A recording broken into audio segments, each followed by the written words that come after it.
the more that you can create an assembly line within your business to where, like I said, the reason McDonald's was so successful or Henry Ford was so successful is because there's specialties, and the specialty is what that person does. What I like to do when I'm talking about planning, and whether it be mid-year, beginning of the year, it's always separating what the projects are versus what the tasks are. Projects, again, are things that you're initiating within your organization, whether you're large, small, doesn't matter. These are things that we're initiating to improve something. Tasks are things that you just do on the day-to-day basis and things that you need to accomplish, things you need to get done. The projects are things that take time and that require a roadmap in order to accomplish to, again, get more efficient, create more revenue, sometimes both. But projects are different than tasks. And so when I go into the planning session, I don't worry about the tasks. I think about what are the things we need to do as a company in order to get more efficient, more effective, create more revenue. And so what you start to do is compartmentalize. And for me, compartmentalizing things is really what help simplify what you're doing, not for me. Because when I initiate something, I know where I want to go with it, but I need people to do those tasks. And so in order to be effective with the messaging and how we accomplish it, let me show you. Everything is a segment. So if you look at this board, like this is from this morning, there are different departments I was meeting with, but if you notice this board, everything comes in segments.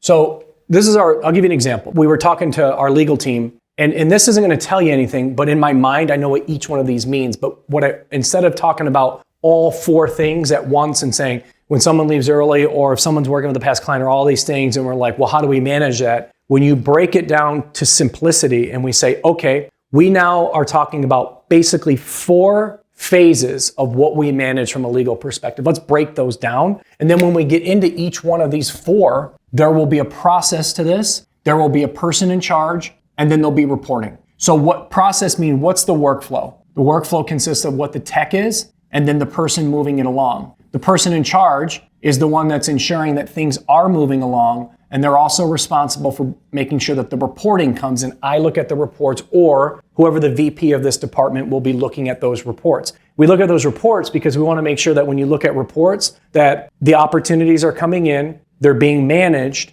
and we're optimizing. So as we roll this out, what we're going to look at for the next 30 days is, 1, is it working? And then 2, coming into February, how can we improve it so the people that are working on this project can do it more simplified and better, but you have to start with a core. And so the core is going to start with these 4 segments: the workflow, using tech within the workflow and personal oversight, along with what the reports look like in each one of these. But if I was just to build this holistically, it'd be messy. So like, I don't know, let me show you another example here. So segmenting, right? This is recruiting. This is what we talked about yesterday afternoon. So we recruit individual agents and then broker owners and team leaders. That process of interviewing, the process of marketing is universal. That shouldn't change. The only thing that changes is the information within this is the interview. The only thing that changes is the information within the interview.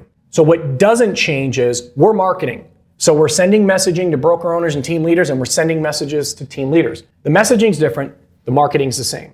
We're hitting different markets, and we're trying to have one result from both, and that is a hand raise. I'm interested in learning more. When that hand raise comes in, we confirm an appointment. That's universal. That's on the same side, both sides right here. Once that confirmation is done, the interview will be held. That's universal. So we're going to interview you. That's the step. Someone's going to do it here, another person's going to do it here, but there's an interview, which is universal. The message and the discussion points on the interview are different, but that's messaging from the person doing the interview. When that's done, if we get commitment, that's the same.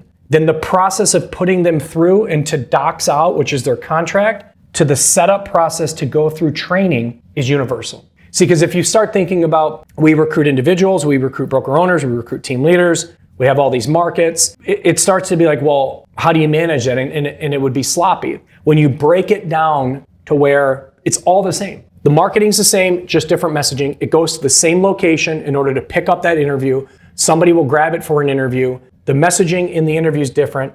If they commit, the commitment goes back. It goes down the same funnel. It'll then get to docs out, which someone's responsible for sending docs. That's universal. That's the same. The only thing different with the docs is a team leader and a broker owner would have different things in their documents than an agent does, but those are standardized documents. So it's, literally click, click, click, click, and click, click, click, send. Once docs come back, that's central, that's universal. And then you get them into onboarding, that's central. And then once onboarding gets it, you separate their training, because team leaders have standardized training and team leader training, where these agents would have standardized training. My point of telling you all this is you got to go back to where the simplicity of it's all the same, it's all universal. It's a different message because they're different kinds of category, but the reality is it's all the same. The segmenting things out and trying to find universal truths to where it's not complicated because it's all the same is probably what has allowed us to build and scale as fast as we have and as accountable as we have, because everything we do at this company is identical.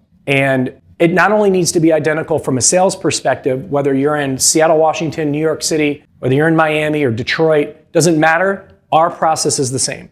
They work off the same tech, same partnerships. The level of org is the same. They'll have a local leader who will have an RVP. It's all standardized, it's all universal. Nothing changes. You got to have the same thing in operations. Operations also needs to have, there's departments, but within those departments, the things that you do need to be universal and have simplicity in your task, in your job. So again, recruiting, there's multiple people that are touching this, but the more that you can template things, the easier it is to distribute and to manage. So again, our marketing department who's responsible for the messaging, the only thing they need is, I need the messaging, I need the marketplaces, and I'm sending to two sides. You need people that do interviews. Then you need people that set up. Then you need people that do docs out. And then you need people that train. The more that you can create an assembly line within your business to where, like I said, the reason McDonald's was so successful or Henry Ford was so successful is because there's specialties, and the specialty is what that person does.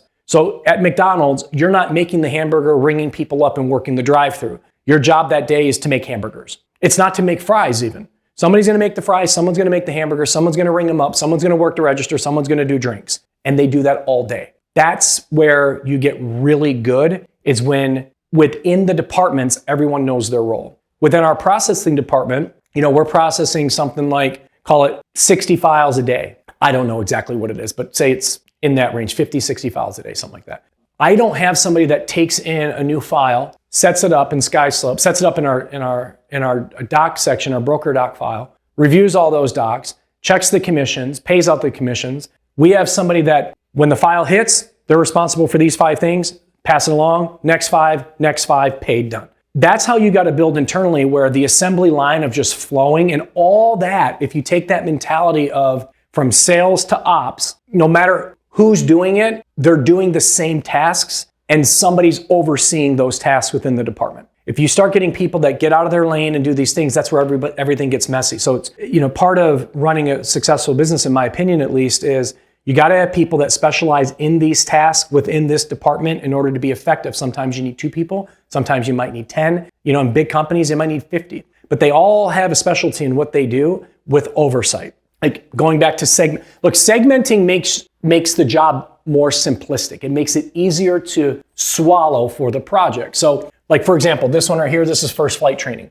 So once we're done with JMG training, we put all of our agents into a mentorship program. That mentorship program is a 60-day program because we want all of our agents to not feel like they're on an island, because we're a virtual company. And so this ties them to a mentor for 60 days that they can ask questions to at any given time. They meet once a week for a 60-day period, and they're going over all the nuance of our company within a standardized training platform. But if you think about all the things you got to know when you come to JMG, who our partners are, how to submit a file, how to work a referral, how to update your pipeline, how to update your app, all the things that you got to do, it can be very daunting. So what we do is we break it down in segments. So on the first flight call, this is what we're going to touch on every single call. Sales is going to be the first third of the meeting, tech is going to be the last third, programs are going to be the final third.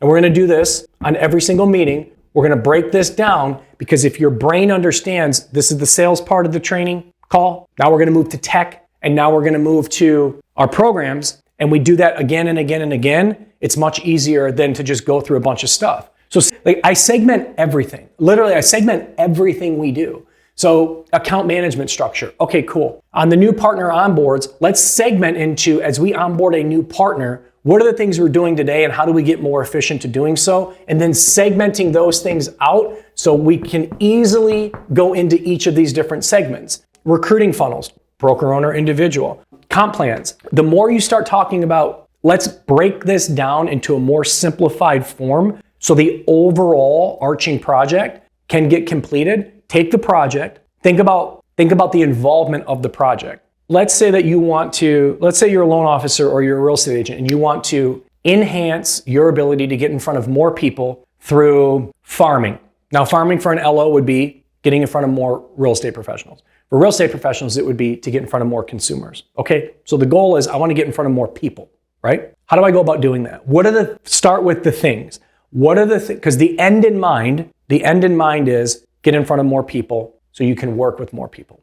Work with more realtors, work with more consumers. So that's the end in mind. Let's list all the things that you can do, okay? So maybe there's a list of 15 things I can do to be more visible to the audience that I want to be visible to. And then you look at those things and you decide, okay, what are the ones that, one, are most reasonable, two, most effective? And then so let's say you get 4 things of those 15 that you think would be effective for you to now ultimately, because the end goal is to get in front of more people to ultimately make more revenue, make more money. So each of those things now we got 4. Let's break down those 4. So within those 4 things that I identified, I made a huge list. Now I only got 4 because these are the things I think would be most effective and optimized in order for me to create more revenue. Now I got those 4. Now of those 4, they're all going to be different. So one might be, I'm going to do more open houses. Oh, great. So you want to do more open houses?